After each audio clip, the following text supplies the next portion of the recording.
नमस्कार दोस्तों। मुंबई और महाराष्ट्र की राजनीति में कल से एक सरगर्मी है, एक चर्चा है। और ये राजनीति के क्षेत्र में भी है, मीडिया में भी है। और सरगर्मी इसलिए है कि अचानक संजय राउत ने एक होटल में पूर्व मुख्यमंत्री और भारतीय जनता पार्टी के वरिष्ठ नेता देवेंद्र फडणवीस से मुलाकात की। और ये मुलाकात करीब करीब 2.5 घंटे तक चली। इस मुलाकात का अर्थ क्या है, इस मुलाकात का मकसद क्या है और इसके पीछे क्या है, ये जानने के लिए हम सीधे चलते हैं मुंबई, जहां से जुड़े हुए हैं जाने माने पत्रकार और लेखक भाव तोरसेकर। भाव नमस्कार। भाव, इस मुलाकात का सबब क्या है? ये समझ में नहीं आ रहा है, लेकिन एक बात तो पक्की है जी कि दोनों तरफ से बोला जा रहा है कि इसको कोई राजकीय संदर्भ है नहीं, जी इसमें कोई राजनीति नहीं है। और जब कोई राजनेता राजनीति है ही नहीं बोलता है तो एक बात पक्की होती है कि कुछ न कुछ तो राजनीति है। जी क्योंकि राजनीति जब करते हैं तो वो डिनाई करना वही राजनीति होती है। जी हम आप आपस में मिलते हैं, दोस्त होते हैं, हमारे परिवार के लोग होते तो हम कभी डिनाई नहीं करते, वहां मिले, उसमें क्या बड़ी बात है। जी जब छुपाना शुरू होता है उसको तो राजनीति बोलते। तो जी इसमें राजनीति नहीं है बोलना ये बिल्कुल झूठी बात हो गई। कुछ तो जी राजनीति है। हाँ, उसका अंदाजा लगाने में लोग, मीडिया हो या अलग अलग पार्टी के फॉलोअर्स हो, उसमें गड़बड़ है कि भाई क्या है, क्योंकि दोनों तरफ के नेता खुलकर कुछ बोल नहीं रहे। जी लेकिन मकसद तो है, क्योंकि अगर महाराष्ट्र में जो अलायंस थी, युति थी, महायुति, वो जी टूटी है तो उसका सबसे बड़ा नारद संजय राउत रहे। बिल्कुल। और उन्होंने सबसे बड़ा टारगेट किया था तो वो फडणवीस को किया था। जी अगर वही आकर मिलते हैं, खाने पर मिले, कुछ भी मिले, भोजन पर मिले, और बोलते हैं कि नहीं भाई हमारा तो न्यूज़पेपर है, उसके लिए इंटरव्यू लेना है, तो मैंने तो जिंदगी में पहली बार देखा कि इंटरव्यू के लिए किसी को राजी करने के लिए 2-2.5 घंटे लगते। अगर 2-2.5 घंटे इसमें लगते तो शायद मुलाकात या इंटरव्यू जो है वो शायद 1-2 दिन के लिए सलाह लगातार चलने वाला होगा। और इनके बयान भी थोड़े से फर्क हैं। आज दोनों तरफ से बयान आए हैं। देवेंद्र फडणवीस ने डिनाई किया है। उन्होंने कहा है कि नहीं नहीं, कोई राजनीतिक मंथन नहीं हुआ उसमें। बस इतनी ही बात थी कि बिहार चुनाव पर वो इंटरव्यू करना चाहते थे। मेरी तरफ से ये शर्त थी कि बिना किसी काट छाट के उसको प्रकाशित किया जाए। लेकिन संजय राउत के मुंह से ये बात निकल गई है कि वो पूर्व मुख्यमंत्री हैं, राज्य के एक सीनियर पॉलिटिशियन हैं, उनसे कुछ मुद्दों पर बातचीत की है मैंने। और ये मुख्यमंत्री उद्धव ठाकरे की नॉलेज में था। इसके अलावा उन्होंने एक दो बातें और भी कही हैं, स्वीकार की हैं। तो इसका मतलब ये है कि संजय राउत ने सच्चाई बयान कर दी है कि कुछ मसले हैं जिन पर चर्चा हुई है। तो भाव, वो मसले कौन से हो सकते हैं? अब वो तो मुझे मालूम नहीं और मीडिया में आया नहीं, लेकिन मैं अंदाजा कर सकता हूँ कि देखिए, अब उस वक्त जब 1 साल पहले के 11 महीने पहले चुनाव के रिजल्ट आ गए थे, जी उसके इमीडिएट बाद यही संजय राउत थे जो शरद पवार के घर पर सिल्वर ओक पर बार बार जाते थे।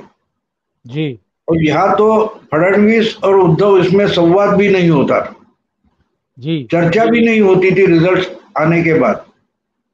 और जी बार बार बीजेपी की तरफ से बोला जाता था कि हमने उनको कांटेक्ट किया है, लेकिन वो तो कांटेक्ट हो नहीं रहे थे। और मुझे जब तक याद है कि जब महायुति टूटी थी तब फडणवीस ने बोला था कि मैंने 25 बार फोन किया लेकिन उन्होंने उठाया नहीं। जी और जी उसके बाद जब टूटी वहां यूटी, तो उद्धव जी ने भी बोला था कि उन्होंने फोन किया है, बिल्कुल सही बात है, लेकिन मैंने उठाया नहीं, हम्म। मैंने उठाया नहीं। अब बात ऐसी है कि इतनी बात होने, इतनी सब कुछ हो गया, उसके बाद असल में उस वक्त उनकी उसका इंटरव्यू लेना चाहिए था जी कि आपने, अगर हम इकट्ठे लड़े और हमको 170 के 65 के आसपास जगह मिल गई है, जी तो आपने शिवसेना का जो कुछ होगा डिमांड, वो क्यों नहीं माना? इस पर जी अगर उस वक्त इंटरव्यू होता तो बात अलग थी, लेकिन उस वक्त तो जैसे कि इनको विलन या खलनायक दिखाने के लिए सामना काम करता रहा। बिल्कुल। और एक बात ऐसी है कि सामना में क्या आया, क्या छपकर आया, इस पर जब कोई न्यूज कर्मी पूछता था, मीडिया कर्मी, तो फडणवीस बोलते थे मैं तो सामना पढ़ता नहीं। जी अब एक बात अजीब हो जाती है कि अगर आप सामना पढ़ते ही नहीं तो उसमें अनकट इंटरव्यू आपका छपकर आया, ये पता कैसे चलेगा? सही बात। तो चाहे 2 घंटे बैठकर इकट्ठे ये सोच रहे होंगे, कुछ तरकीब निकाली होगी कि बिना पढ़े अनकट है, अनपढ़ अनकट कैसे है, जी ये तय हो सकता है। ऐसा कोई सॉफ्टवेयर बनाते होंगे कि जो इंटरव्यू छप कर आई वो पढ़ेंगे नहीं फिर भी करेगा, तो समझ में आएगा कि भाई ये अनकट है। जी जी कोई मजाक नहीं है इतना। जिस ढंग से राजनीति के लोगों को उल्लू समझते उतने तो लोग हैं नहीं। उनको समझ में आता है कि कुछ तो खिचड़ी पक रही है। अब क्या बिल्कुल। खिचड़ी पक रही है इसका हम लोग अंदाजा कर सकते हैं। भाव, ये नवभारत टाइम्स की वेबसाइट पर अभी 2:11 पर ये खबर अपडेट की गई है, आज ही। हम्म, इसमें जो संजय राउत ने कहा है, एग्जैक्टली मैं वो पढ़ के सुनाता हूँ। हम्म, संजय राउत ने कहा कि मैं कुछ मुद्दों पर चर्चा करने के लिए देवेंद्र फडणवीस से मिला। हम्म, वह पूर्व सीएम हैं और इसके अलावा महाराष्ट्र में विपक्ष के नेता हैं और भाजपा के बिहार प्रभारी हैं। हमारे बीच वैचारिक मतभेद हो सकते हैं, लेकिन हम्म, हम दुश्मन नहीं हैं। हम्म। दुश्मन नहीं हैं, ये कहना क्या इंगित करता है भाऊ? नहीं, दुश्मन नहीं है, दोस्त है, लेकिन परिवार के नहीं है। परिवार के भी होते हैं ना, कोई बेटे जैसा होता है लेकिन बेटा तो होता नहीं। जी तो बेटे जैसा है वो तो दुश्मन नहीं होता ना। तो उनका कहने का मतलब ये हो सकता है कि भाई उनसे कोई हम उम्मीद रखते हैं। अब जी सरकार आप चलाने वाले हैं तो उम्मीद क्या रखेंगे अपोजिशन से? अपोजिशन का काम ही आपको अपोज करना है। और वो तो बीजेपी के सब नेताओं ने, खुद फडणवीस ने बोल दिया है कि ये तो जी गवर्नमेंट अपनी बोझ से गिरने वाली है। ये आज भी बोला है, मैंने सुना है जी जी कि हम तो ये सरकार गिराएंगे नहीं। ये जिस ढंग से ये जा रही है वो अपने ही बोझ से, अंतर विरोध से गिरने वाली है। तो हम तो ये गिराएंगे नहीं।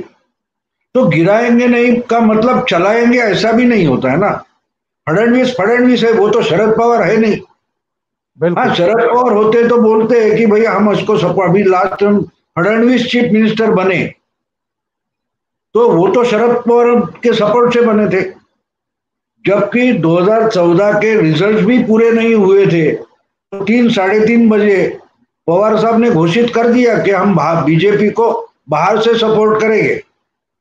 तो उस वक्त तो शिवसेना बीजेपी अलग लड़े थे। बिल्कुल। फिर भी शरद पवार जी ने सपोर्ट डिक्लेयर किया, जो मांगा नहीं था बीजेपी ने, क्योंकि आंकड़े साफ नहीं थे।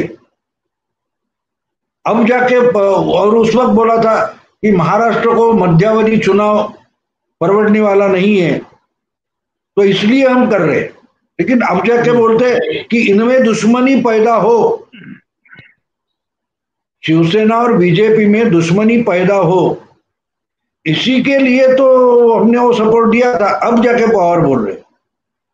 तो अब एक बात समझिए आप कि अगर, और उतनी बात नहीं है, आज 5 साल जी के बाद सामना को ही जो इंटरव्यू दिया पवार साहब ने, जो 3 हफ्ते में मैराथन इंटरव्यू बोला जाता है, जी जी तो उसमें पवार साहब ने बोला कि मैं 5 साल से ये प्लानिंग कर रहा था कि शिवसेना और बीजेपी में दुश्मनी, शत्रुत्व पैदा हो। तो अगर वो सक्सेसफुल हुआ है, ऐसा अगर पवार साहब सामना के इंटरव्यू में बोल रहे हैं, तो ये संपादक को समझ में नहीं आता वो क्या बोल रहे हैं। जी जी जी उस वक्त बोलना चाहिए था कि भाई हम विरोधक है, शत्रुत्व की क्या बात है, हमारा तो कोई दुश्मनी है नहीं बीजेपी से। ये तो बिल्कुल। उन्होंने पवार साहब को बताया नहीं, या इनको दुश्मन शब्द का अर्थ ही मालूम नहीं है। तो दुश्मनी है, पवार साहब बोले, इन्होंने वो मान लिया, वो छपवा दिया है, ऑटो कार्ड छाट हो गई, नहीं अनकट है। तो दुश्मनी नहीं का मतलब क्या होता है? हाँ, कुछ मुद्दे हैं, तो उस मुद्दों पर पिछले 6 महीने में फडणवीस बार बार बोल रहे कि गवर्नमेंट को बोल रहे, वो टीका भी निंदा नहीं कर रहे, वो बोल रहे यहाँ आप कुछ कम काम हो रहा है या काम बिगड़ा हुआ है, वो सवाल हो, निंदा नहीं कर रहे थे, वो दिखा रहे थे कि भाई जी गवर्नमेंट को ये करना चाहिए। इकोनॉमी को अगर हमको स्पीड देना है, जोरों से चलाना है, तो हमें ये चीजें करनी पड़ेगी, ये जी गवर्नमेंट को करना चाहिए। वो मुद्दे है नहीं क्या? वो तो सलाह जाहिर दे रहे, फडणवीस जाहिर सलाह दे रहे ना।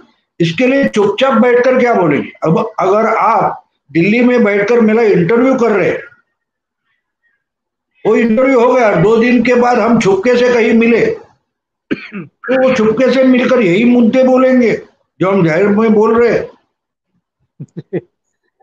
तो चुपके से अगर आप मिलते हैं तो कुछ तो बात अलग है जो खुलेआम बोली नहीं जाती।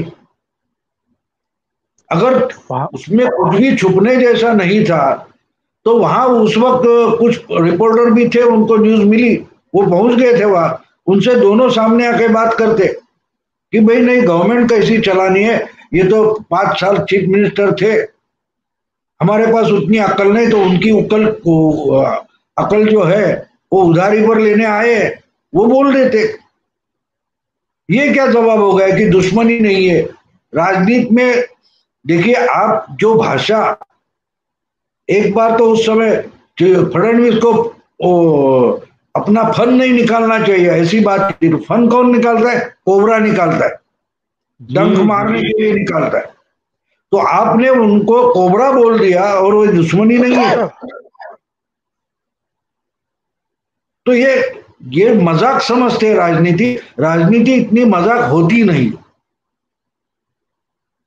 इसका मतलब कुछ तो कुछ ऐसा काम है जो खुले आम नहीं बोल सकते, जाहिर तौर पर नहीं बोल सकते, वो बोलना था। अब देखिए, और एक बात बता दो कि अगर आपको जी मिलना है, तो आप जहां रहते हैं, मैं जहां रहता हूं, वहां से नजदीक कौन सी जगह दोनों को सुविधा की है, हम वहां मिलेंगे। बिल्कुल। अगर आप दोनों तीसरी जगह कहीं लंबा जाकर मिलते, बीच में आकर नहीं मिलते, इसका मतलब अब ध्यान न हो ऐसी जगह चुनी थी। और एक बात वो। मैंने आपको बताई थी कल, जी कि जहां ये मिले वहां से डीआरडीओ का गेस्ट हाउस बिल्कुल नजदीक है, जहां सीबीआई की इंक्वायरी चालू है। वहीं से महाराष्ट्र की बड़ी, यानी देश में बड़ी मानी जाने वाली फॉरेंसिक लैब भी उधर से उतनी ही नजदीक है। तो ये ऐसी जगह क्यों चुनते? ये भी हमको सोचना पड़ेगा। वहाँ राज्य में कोई राजनीतिक संकट भी दिखाई नहीं दे रहा है। तीनों दलों में थोड़े बहुत मतभेद की खबरें आती रहती हैं, लेकिन तीनों सत्ता से चिपके हुए हैं, वैसा भी कोई संकट नहीं है। और किसी तरह का संवैधानिक संकट भी नहीं है कि भाई इनको इस्तीफा देना पड़े किसी वजह से। फिर ऐसी तीसरी वजह कौन सी हो सकती है जिसके लिए इनको गुपचुप तरीके से मुलाकात करनी पड़ी हो? और ऐसे में जबकि तीन तीन केंद्रीय एजेंसियां इस समय मुंबई में डेरा डाले पड़ी हैं, जांच पड़ताल कर रही हैं, किसी दिशा में आगे बढ़ रही हैं, कहीं ये जो एजेंसियां जांच पड़ताल कर रही हैं उससे जुड़ी हुई मुलाकात तो नहीं है ये? हो सकती है, वही तो मैं बोल रहा हूँ, वही तो मैं बोल रहा हूँ ना, कि जहां मिले वहां से कौन सी चीजें नजदीक है वो तो मैं आपको बता दी। डीआरडीओ का गेस्ट हाउस और कलीना फॉरेंसिक लैब बिल्कुल सटे हुए जहां ये होटल है। और एक बात बता दूं कि अ, अगर कोई कॉन्स्टिट्यूशनल मामला है, जैसे कि उद्धव ठाकरे जी है, उनको चुनकर आना था 6 महीने में, तो उसमें जी ये कोरोना ने प्रॉब्लम पैदा कर दी, तो उन्होंने डायरेक्टली मोदी जी से बात की थी। जी जी तो बिचौली की जरूरत उनको नहीं थी ना। अब उस वक्त भी कितना तमाशा हो गया था कि जी इन्होंने मंत्रिमंडल की एक बैठक ले ली, और जो 2 सीटें खाली थी राज्यपाल नियुक्त, तो गवर्नर नियुक्त 2 जगह पर से एक जगह पर उद्धव जी को नियुक्त करे, ये तो प्रस्ताव भेजा था। और हाँ, राज्यपाल 2 बार हुआ। कोश्यारी ने वो माना नहीं था। फिर जो कुछ हुआ वो आपको मालूम है कि जी जी प्राइम मिनिस्टर को उन्होंने फोन किया और बोल दिया कि भाई अगर नहीं होता है तो मुझे रिजाइन होना पड़ेगा। तो प्राइम मिनिस्टर ने, नरेंद्र मोदी जी ने हस्तक्षेप किया और उन्होंने कुछ लोगों को बता दिया। तो राज्यपाल ने उस वक्त, कोश्यारी साहब ने एक खत चुनाव आयोग को लिखा था कि भाई जी जो अप्रैल में होने वाले चुनाव थे वो अगर ले लिए जाते हैं मई में, 9 जगह की कुछ थी, जी जी तो वो निकल हो गया और बात हो गई, चुनाव हो गए। लेकिन उस चुनाव में भी पॉलिटिकल प्रॉब्लम पैदा हो गया था कि 9 जगह थी, 10 जगह थी जो चुनकर आने वाली थी, असेंबली के जो एमएलए है वो जो चुनते हैं, ऐसी 10 जगह थी। तो उसमें 5 जगह बीजेपी ने उम्मीदवार खड़े कर दिए, अब बचे 5। तो अगर बहुमत इनके पास है तो इनको ज्यादा जगह मिलनी चाहिए। जी तो जी इक्वल कैसे हो सकता है? 105 और इनकी तरफ 160 से ज्यादा थे। तो ये इन्होंने छह क्यों नहीं लड़ाई? 3 पार्टीज थी, तीनों ने दो दो करके 6 लड़ा सकते थे। लेकिन बिल्कुल। एनसीपी 2, शिवसेना 2 और कांग्रेस को 1 जगह मिल गई। तो कांग्रेस ने तय किया था कि हम दूसरा कैंडिडेट खड़ा कर देंगे, लेकिन फिर 11 कैंडिडेट होते, और 11 कैंडिडेट हो गए तो वोटिंग करना जरूरी होता। जी बीजेपी तो अपना 5वां कैंडिडेट पीछे नहीं ले रही थी, तो 9 चुनकर आते थे, और 10वें के लिए जो लड़ाई होती तो इसके लिए वोटिंग लेना पड़ता। और शायद उस वक्त प्रधानमंत्री मोदी जी को चीफ मिनिस्टर ने आश्वासन दिया होगा कि भाई आधा आधा करते, आप 5 ले लो, हम 5 लेते। जी और अगर कांग्रेस नहीं मान रही है, वो दूसरा कैंडिडेट ने, छठा कैंडिडेट आघाड़ी का खड़ा करती है, तो वो हम्म। क्राइसिस पैदा होने वाला था। और इसलिए उद्धव जी ने अपनी पूरी ताकत झोंक दी, बोले अगर कांग्रेस दूसरा कैंडिडेट खड़ा करती है, आघाड़ी का छठवां कैंडिडेट खड़ा करती है, तो मैं ही एप्लीकेशन नहीं भरूंगा, मतलब सरकार गिरा दूंगा। तो कांग्रेस पीछे हट गई और हो गया।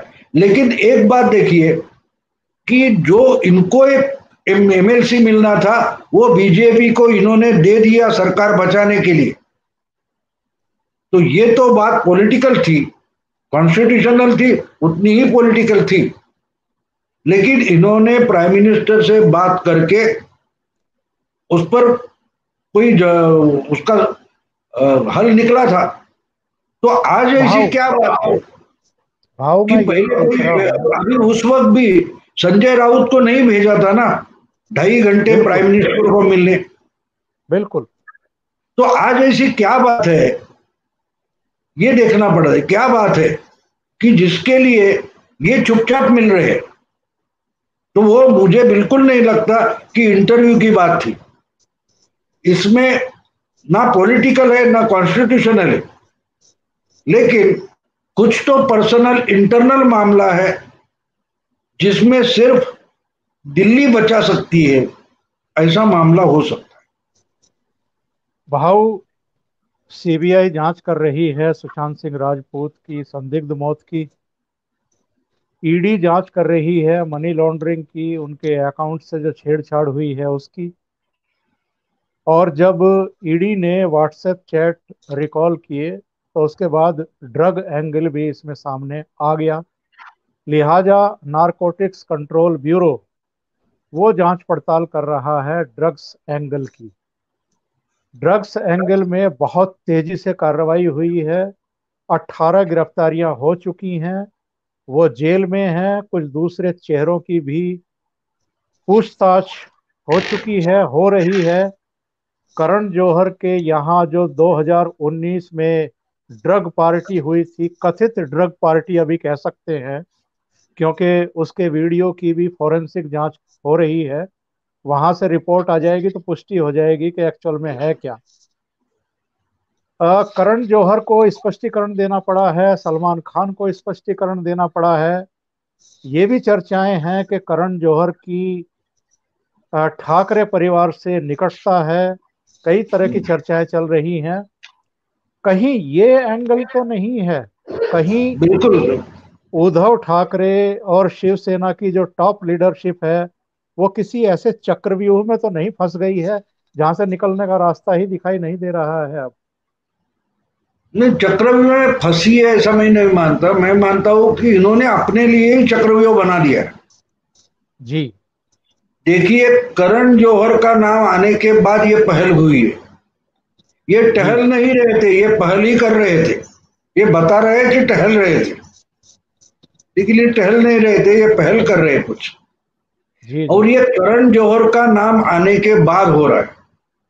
वहां तक तो ये सेंट्रल गवर्नमेंट को चैलेंज करते आए, लेकिन इसके पहले की एक बात बता दो आप कि जी इन्होंने जी कंगना को रोकने की कोशिश की। जी शरद पवार जी ने संजय राउत को ही फोन करके बताया कि ये अर्णब गोस्वामी को लगाम लगाओ। ये जी बातें तो इस महीने की तो है। बिल्कुल। इस पर बड़ा बवाल हो गया था। तो आज ऐसी क्या बात आ गई? और करण जौहर के नजदीक जैसे ये एजेंसियां जा रही है, जी तो ये तो बात खुली है कि इनकार भी नहीं किया गया। करण जौहर के आदित्य ठाकरे से दोस्ती है। वो तो इसी गवर्नमेंट में मिनिस्टर है, चीफ मिनिस्टर के बेटे हैं। तो ये करण जौहर का जो मामला है वो आगे आने के बाद ही ये पहल हुई है, इसलिए उसको इम्पोर्टेंस। जी जी मैं जो मानता हूं कि इंटरव्यू का जो मामला आया है वो करण जौहर के नाम के बाद आया। इसको मैं ज्यादा ये देता हूं, वजन देता हूं, क्योंकि अगर अर्णब को रोकना, कंगना को रोकना इनको साध्य नहीं हुआ है, और ये तीन एजेंसियां तो हाथ धो के पीछे पड़ी है, जी जी हाथ धो के पीछे पड़ गई है बॉलीवुड की। तो और कंगना ने तो खुद करण जो उसमें कोई इंटरव्यू में बोल दिया था कि भाई 1 साल पहले को वो सिरसा है दिल्ली के, उन्होंने कंप्लेंट की थी, लेकिन करण जौहर के पार्टी पर वो वायरल है वीडियो कोई, तो उस पर कार्रवाई क्यों नहीं हुई थी? तो कंगना बोली कि कैसे होगी कार्रवाई, तो कंगना पर हो सकती है क्योंकि आदित्य ठाकरे मेरा दोस्त नहीं है, लेकिन करण जौहर का दोस्त है। तो इतनी खुली यानी पब्लिक डोमेन में बात है।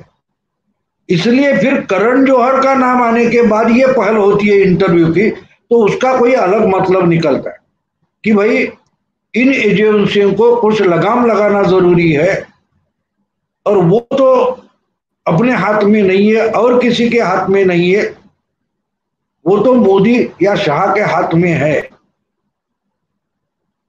पर तो वहां तक भाव पहुंचे कैसे?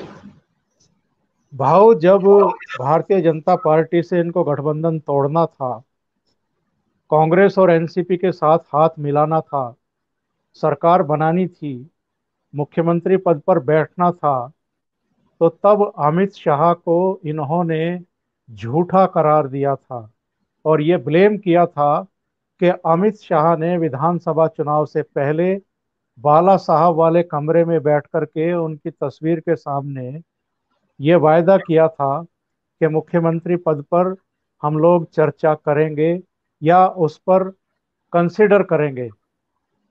अमित शाह ने उस समय भी कोई बात नहीं कही थी, कोई स्पष्टीकरण नहीं दिया था, लेकिन इन्होंने गठबंधन तोड़ने के लिए अमित शाह को झूठा साबित करने की कोशिश की थी। जब विधान परिषद में जाने की बात आई, कुर्सी बचाने की बात आई, तो वो उन्होंने मोदी से बात कर ली डायरेक्ट।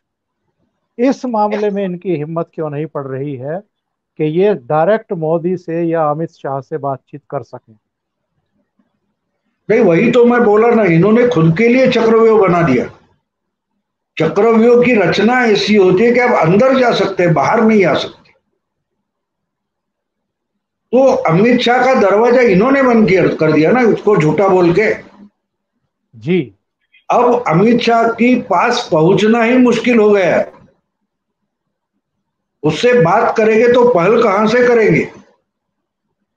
तो पहल करने के लिए कोई तो आदमी चाहिए जो अमित शाह का नजदीकी हो सकता है।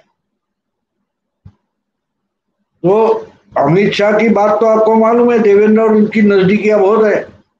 जी। तो इसलिए ये इंटरव्यू इंपॉर्टेंट बन जाता है।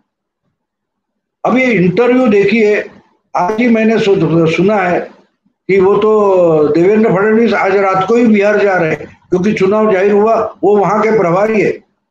बिल्कुल। तो वो जाकर वापस लौटेंगे, शायद 2 हफ्ते निकल जाएंगे। तो उसके बाद इंटरव्यू लेने के लिए आज 2 घंटे क्यों खराब करते हैं? आप खुद के कर रहे हैं, उनके भी कर रहे हैं। तो ऐसा क्या प्रारूप है इस इंटरव्यू का कि आप 2 हफ्ते बाद होने वाला जो इंटरव्यू है, इसकी तैयारी करने के लिए आज 2 अढ़ाई घंटे बैठ गए? तो बिल्कुल वैसा नहीं है। शायद वो बिहार के लिए निकलेंगे और बिहार चुनाव के दरमियान 2 हफ्ते, कुछ 3 हफ्ते वो उधर रहेंगे। अब उधर जो टिकट का बंटवारा होगा, बहुत सारा कुछ होने वाला है, उसमें तो बार बार उनकी बात अमित शाह से होने वाली। ऐसी बातों में बिल्कुल। नरेंद्र मोदी होते नहीं है। जी जी। नड्डा जी और अमित शाह जी ये सब तय करने वाले। तो अगर ये प्रभारी है तो ये तीनों इकट्ठे बैठेंगे। जी। तो इसमें वो कुछ अपनी अपने लिए पहल करे, वो इंटरव्यू इंपॉर्टेंट है। इंटरव्यू तो असल में इनका चाहिए, इसका अमित शाह का। तो उसके लिए पहल करे, इसके लिए शायद मिले होंगे। लेकिन भाऊ, रात जब मुझे पता चला कि इस तरह की कोई घटना हो गई है, तो मैंने एक वीडियो बनाया था और डाला था, उसको 90,000 से ज़्यादा लोग देख भी चुके हैं। उस पर इतने लोगों की प्रतिक्रियाएं आ रही हैं, इतना ज़्यादा गुस्सा है लोगों का कि देवेंद्र फडणवीस को संजय राउत से मुलाकात करनी ही नहीं चाहिए, बात करनी ही नहीं चाहिए। और अगर ऐसी कोई संभावना बन रही है तो इनसे हाथ मिलाना ही नहीं चाहिए। मतलब इतना ज्यादा गुस्सा शिवसेना के प्रति लोगों में है, और वो दिखाई दे रहा है। बिल्कुल बिल्कुल। नहीं, वो तो गुस्सा लोगों का एक बात अलग होती है। राजनीति में जो लोगों को अच्छा नहीं लगता वो भी करने वाला ही असल में लीडर होता है। लेकिन यहाँ एक बात है कि भाई ये सब होने के बाद भी फडणवीस ने खुलासा किया है, बीजेपी की तरफ से खुलासा आ गया है कि ऐसी कुछ भी बात नहीं है। वो बार बार चिल्ला कर बोल रहे, वो इंटरव्यू के बारे में है। इसका मतलब क्लियर है कि इनसे हाथ मिलाने के लिए नहीं है, ये सरकार गिराने की बात ही नहीं है। यहाँ के जो चंद्रकांत दादा पाटिल, जो महाराष्ट्र बीजेपी के अध्यक्ष है, उन्होंने भी बोल दिया कि हमको ये सरकार नहीं गिरानी है। जिस ढंग से ये सरकार चल रही है वो अपने आप गिरने वाली है, तो हम क्यों हाथ अपने खराब कर ले? तो बात हाथ मिलाने की है ही नहीं, है ही नहीं। इसलिए मैं बोल रहा हूं ना, कॉन्स्टिट्यूशनल पॉलिटिकल प्रॉब्लम नहीं है वो, उसमें कुछ पारिवारिक या पर्सनल प्रॉब्लम है। तो इसलिए जरिया निकाला जा रहा है कि कहां से हम अपने पर्सनल प्रॉब्लम के लिए देश के होम मिनिस्टर के पास जाए, जो ये तीनों एजेंसियों को कंट्रोल करता है। वो तो गृह मंत्री अमित शाह है, लेकिन उनके पास पहुंचना भी इतना मुश्किल है कि आपने उनको गालियां इतनी दे रखी है कि कितनी भी थालियां बजाए या तालियां बजाए, लेकिन वो गालियों का आवाज बहुत गूंजता रहता है ना। तो इसलिए बात है कि भाई कौन नजदीक से उनसे बात करे और समझौते की बात निर्माण करे, तो ऐसा आदमी ढूंढा जाता है। मेरा ख्याल है कि देवेंद्र फडणवीस से बात, ये पहल है, अगर वो पहल सक्सेसफुल हो जाती है तो बाद में उनसे उद्धव ठाकरे भी बोल सकते। इसलिए अभी अब उस वक्त भी देखिए ना, सिल्वर ओक जो पवार साहब का निवास है, उस पर तो बार बार संजय राउत ही जाते थे जी। तो मेरा ख्याल ऐसा है कि पर्सनल प्रॉब्लम के लिए कुछ मामले ऐसे कि राजनीति से हल नहीं होते। वो राजनीति में बड़े प्रॉब्लम कर सकते हैं, लेकिन वो राजनीति के प्रॉब्लम नहीं होते, पर्सनल पारिवारिक या और किसी तरीके से प्रॉब्लम होते हैं। और इसके लिए ये पहल है, ऐसा मैं मानता हूं। इससे भाजपा शिवसेना नजदीक आए, ऐसा हो ही नहीं सकता। हाँ, लेकिन आपने ऐसी शक्यता दिखाई देती है तो बीजेपी के समर्थक बहुत डिस्टर्ब हो जाएंगे, और वो डिस्टर्ब हुए हैं, लेकिन वो मैं मानता हूं कि आश्वस्त रहे, ऐसा कुछ होने वाला नहीं। भाऊ, आपने बाला साहब का समय देखा है, उनके उस समय के अखबार के आप एडिटर भी रहे हैं। एक वो दौर था, एक ये दौर है। उस समय टॉप मोस्ट जो पॉलिटिशियन थे वो मातोश्री जाते थे। मुझे तो याद है जब राष्ट्रपति पद के उम्मीदवार बने प्रणब मुखर्जी भी उनसे मिलने के लिए गए थे, मातोश्री गए थे। अटल जी हो, आडवाणी हो, चाहे जितनी भी टॉप लीडरशिप हो, वो मातोश्री जाती थी। वो अकड़ शुरू में इन्होंने भी दिखाई थी, उद्धव ठाकरे ने भी दिखाई थी। और इन्होंने कहा था कि यही लोग मुझे फोन करते हैं, यही लोग मुझसे मिलने आते हैं, मैं नहीं जाता हूँ। लेकिन फिर वो दौर भी देखा हमने जब ये मातोश्री की सीढ़ियों से उतरे, होटल में जाकर के कांग्रेस के नेताओं से भी मिले, ये शरद पवार के घर पर भी गए, उनसे भी मिले। और अब नौबत ये आ गई है कि संजय राउत को भेज करके किसी तरीके से अमित शाह को और प्रधानमंत्री मोदी को साधने की कोशिश हो रही है। ये जो डिक्लाइन है, ये जो पतन है, ये जो शिवसेना की हालत हो गई है, इसकी वजह, बड़ी वजह क्या मानते हैं आप? मैं इस हफ्ते में एक बहुत बड़े राजनीतिज्ञ से मिला हूं, जी। जो अनुभवी है, अच्छी बड़ी पोस्ट पर है, अभ्यास किया हुआ है उन्होंने। उन्होंने एक एक सेंटेंस में मुझे इसका मतलब बता दिया, मैं यही भी वही बोल दूंगा कि बाला साहब राजा थे, वो प्रधान अपॉइंट करके कारोबार चलाते थे, काम चलाते थे। बेटा तो खुद प्रधान बन गया, और राजा कौन है पता नहीं। इतने दो लाइन में कितना आशय है, आप समझ सकते हो। गलती कहाँ हुई है, गलती कहाँ हुई। बाला साहब के भी प्रधान नहीं बने, राजा बने बैठे। तो आप बोले ना, हर एक आदमी उनसे मिलने आता था, उनको कहीं जाना नहीं पड़ता था। और मुझे याद है वो माइकल जैक्सन आया था, वो आ गया प्रोग्राम के लिए, उनके घर गया, और निकलते वक्त फिर एक बार मिलने आया। तो उसको अमेरिका में कोई पत्रकार ने पूछा था वो क्या था उनके पास, तो चला गया।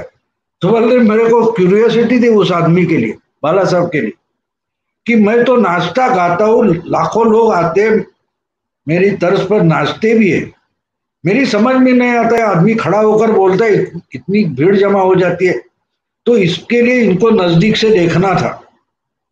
वो कोई जय सूर्या वगैरह क्रिकेटर भी आए थे, जावेद मियांदाद भी आया था, उन्होंने भी यही बताया कि हमको इस आदमी के, पाकिस्तान के पत्रकार मुंबई आए थे, तो उन्होंने मंत्रालय में पत्रकारों से पूछा, वो तो आखिरी समय था, वो थके हुए थे बाला साहब, तो बोले आजकल वो बोलते नहीं, उनका दबदबा है पाकिस्तान। ये देख, घर घर में बैठ के बोलते थे, लेकिन पाकिस्तान में दबदबा है, इसको राजा बोलते। तो राजा जो है उसका बेटा ही प्रधान बन गया। इसका आशय आप समझे, लोग समझे, मैं ज्यादा क्या बोलूं। भाऊ बहुत बहुत धन्यवाद, आपने समय निकाला हमारे लिए और दर्शकों को बहुत विस्तार से इस मुलाकात के पीछे की जो हकीकत है उसके बारे में अवगत कराया। बहुत बहुत धन्यवाद। Thank you so much.